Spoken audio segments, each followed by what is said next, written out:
Tasawuf itu terserah Bapak Ibu mau belajar atau tidak, itu urusan Bapak Ibu.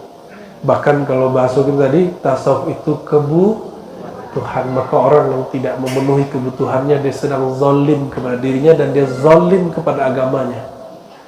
Maka in tansurullah yansurkum, bantulah Allah, maksudnya bantulah engkau mengenal Allah dalam dirimu, nanti Allah bantu.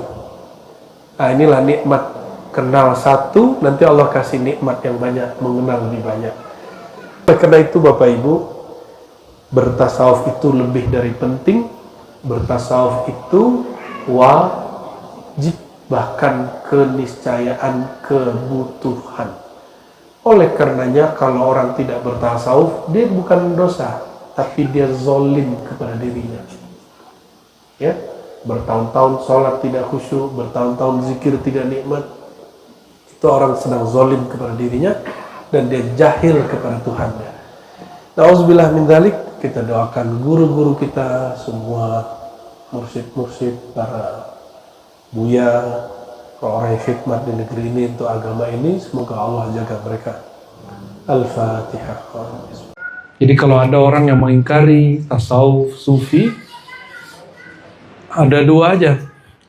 Pertama, jahlan bi, karena dia nggak ngerti, ilmunya nggak dapat, malah dapat info sebaliknya.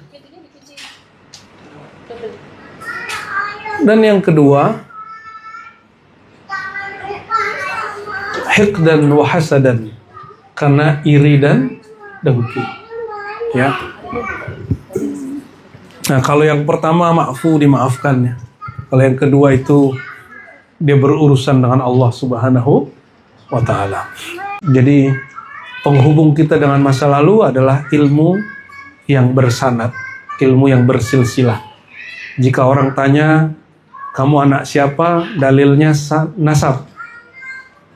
Kalau orang bertanya, agamamu yang mana? Tarikatmu apa? Pahammu yang mana? Maka buktinya adalah sanad. Biarlah orang mengatakan ini bid'ah, ini sesat urusan mereka. Kita nggak sibuk menjawab pertanyaan mereka. Kita nanti mempersiapkan pertanyaan Allah Subhanahu wa ta'ala. Jadi berhentilah beragama untuk pencitraan ke makhluk. Sehingga nggak perlu pasang status kalau lagi pengajian, nggak perlu. Ini lagi pengajian nih, Insya Allah, tabarakallah. Nggak perlu kita pasang status di hadapan Allah Subhanahu. Karena itulah makna tadi yang kita kalamkan, kita baca, Allahu ma'i, Allahu syahidi, Allah yang menatapku. Apapun kerjaannya, tugasnya, rasakan kebersamaan Allah itu. Rasakan pandangan Allah. Allah tidak pernah bercerai dengan kita. Nggak pernah bercerai, nggak pernah pisah. Kenapa? Dia maha meliputi ilmunya, pandangannya kepada seluruh alam semesta. Hanya hambanya yang nggak tahu diri, merasa jauh dari Allah Subhanahu wa ta'ala. Maka dalam sebuah hadis yang hasan, yang sering kita baca juga, jangankan orang soleh yang mengenal Allah, pemaksiat yang berharap kepada ampunan Allah lebih baik, lebih utama di sisi Allah daripada orang yang taat tapi suka jadi panitia surga dan neraka. Tahu panitia surga dan neraka? Dia taat, lalu dia kalau ngeliat orang nggak taat, dia bilang neraka. Ya, ada orang begitu. Ulama banyak begitu.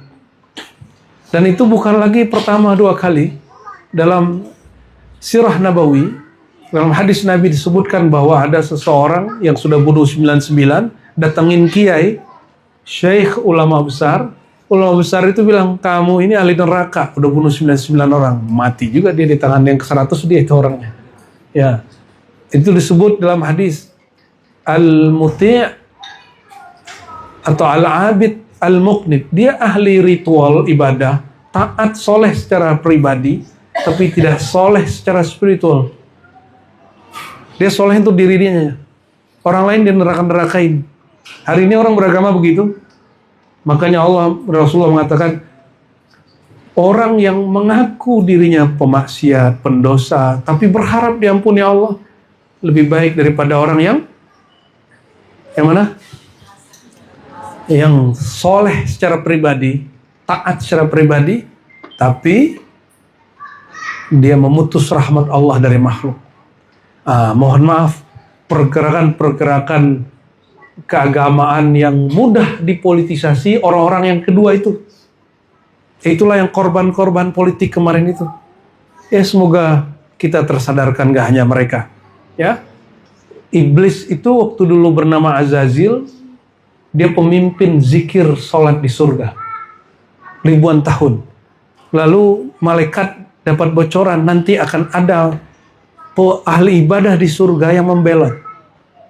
Maka datanglah malaikat-malaikat muqarrabun kepada Azazil yang waktu itu mimpin, minta, wahai Tuan Azazil, pemimpin ibadah kami di surga, doakan kami semoga tidak termasuk orang yang membelot itu. Apa kata Azazil? Semoga Allah memberimu hidayah. Hadakumullah, Allah yahdik. Allah yahdik. Seharusnya dia ngomong apa?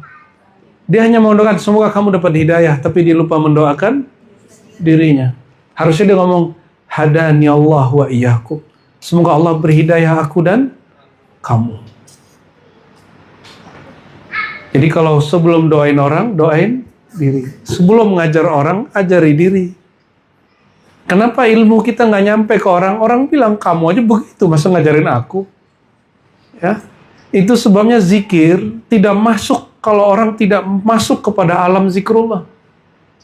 Oleh karenanya, antum coba lihat majelis-majelis zikir yang tidak dibangun atas dasar silsilah sanad zikir, mati orangnya, mati zikirnya.